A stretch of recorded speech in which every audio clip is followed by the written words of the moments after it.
Ogyen Choling is my home.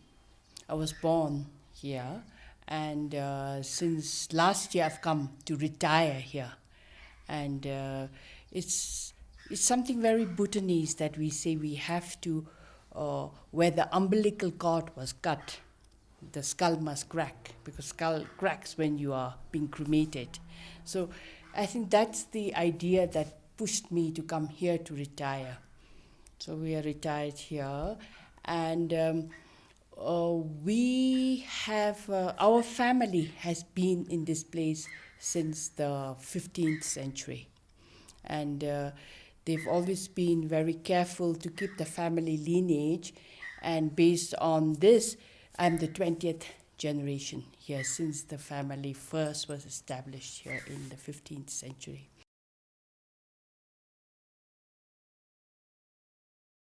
We have 5 temples, and this, as a woman, I feel is the one that I feel the closest to.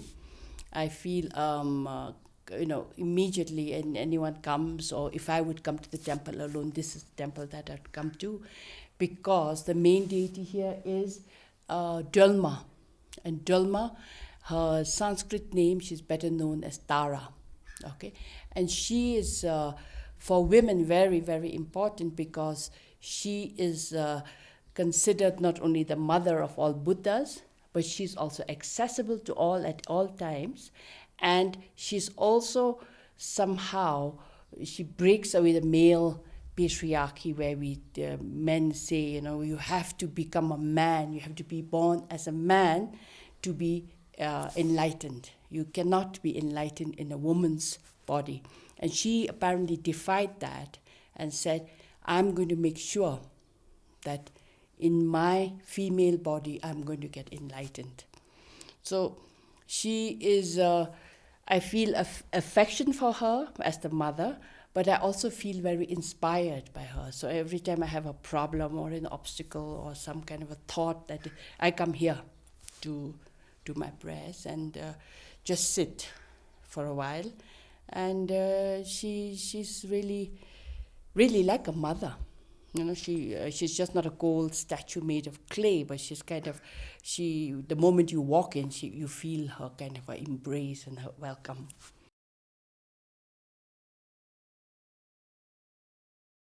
I think for one thing, it's more accessible. Because in the old days, Buddhism was in the temples. The texts were all in the cupboards in the temples, and the texts themselves were worshipped as objects of. They were venerated. They were venerated like statues, and people really didn't have the books in their homes. And now what has happened, there's been a lot of scholarship and academic work, and people are reading, have more access. They are translating books, they are researching. And Buddhism, the depths of Buddhism, which were not available to the common people, are now becoming available. And I think there is an appeal in the messages that is written in these books that were always kept guarded and in the hands of the monks, now has becoming accessible to all. You just look up internet and you find, I'm amazed of what has been. So it's just better access, better known. And I think Buddhism is, as a Buddhist, to say that I'm a practitioner, but I'm not a scholar. But what I find is Buddhism is very accommodating. It teaches you to respect the other.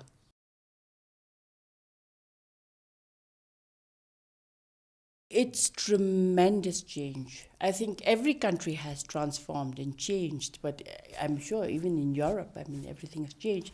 Whereas you took several hundred years for the change to come in gradually, we sort of just, all the change is microscoped in the 50 years that you mentioned. Like I said, there was no roads, there were no schools. There were schools, but it was only for the monks. There were no modern Western schools. There were no roads. But what is amazing with human beings is we have very short memories. We forget how we lived and now what we should be having. So if the electricity goes off for a few hours or so, everybody's calling the electricians and what's happening, where's our electricity? And I remember that we were living in semi-darkness. We didn't even have candles. Kerosene came much later. We had butter lamps with wicks, and they just sort of flickered, and we had a very good sense of direction because we could feel our way through darkness and things like this. Now we need every bit of the house to be electrified. If the rice cooker is not working, rice cooking, for instance, it's become a normal utensil in every house. But there was a time when, even the methods of cooking and the way we serve food and the way we relate to food and everything's changing. And no home is without a rice cooker.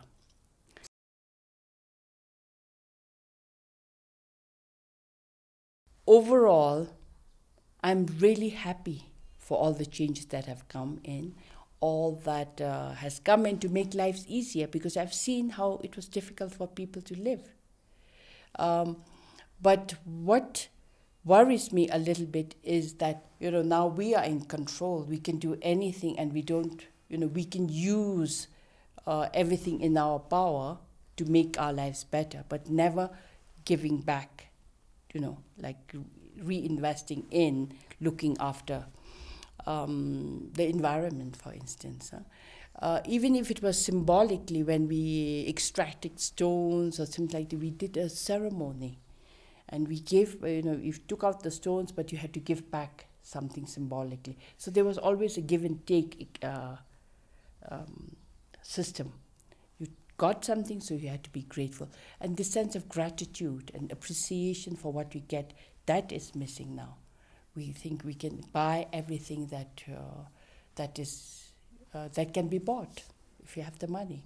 And when money becomes the end, then everything is calculated. Everything is valued not for itself, but for what money can buy and what you have the power to buy.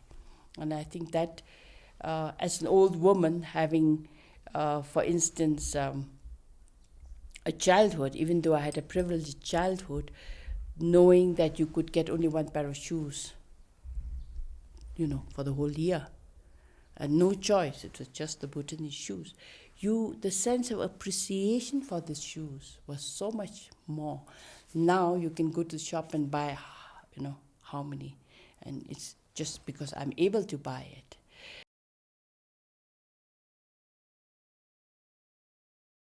We don't know what is more important now. I think for every household, every mother of the house feels the rice cooker is the most important.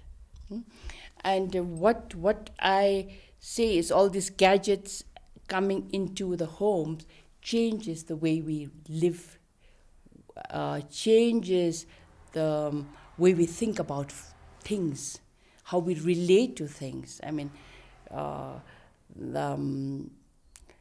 we can't do without these things. But it was just a few years ago that we have electricity, and the switch has been so fast. Now I think the younger people wouldn't know how to make rice without a rice cooker, for instance. The old way of making it was much better because we threw out the starch. It was slow food, what you call slow food. You had to plan, you had to cook it slowly and things like this. Now everything must be done fast. Everything has to be convenient. So everything has changed. I mean, and that also in a bigger way, it changes our relationship to our environment, to our belief system, the way people expect your responsibility towards the belief system. Now, for instance, the way it rained today, we would immediately say it's because we have done something wrong. We say that maybe we were not careful in appeasing the gods, that we were, doing all sort of things that we should have not been doing, polluting, just indiscriminate burning of plastics and things like this that go in the air and disturb the spirits in the sky. We would have thought. And that the responsibility would have come back on us. But now, when you have weather like this, we know that it's some kind of a disturbance, maybe in the Bay of Bengal or something. So the whole, it's not only the things around you have changed, but your way of thinking has changed. And we think we're very educated, we're very scientific, we're very, we're in control of things. But I think we grew up with the belief, which is a very elemental belief in the Buddhist system, that human beings are just guests on earth, that they are other spirits, they are other, that we share the environment, therefore you have to take responsibility for the environment.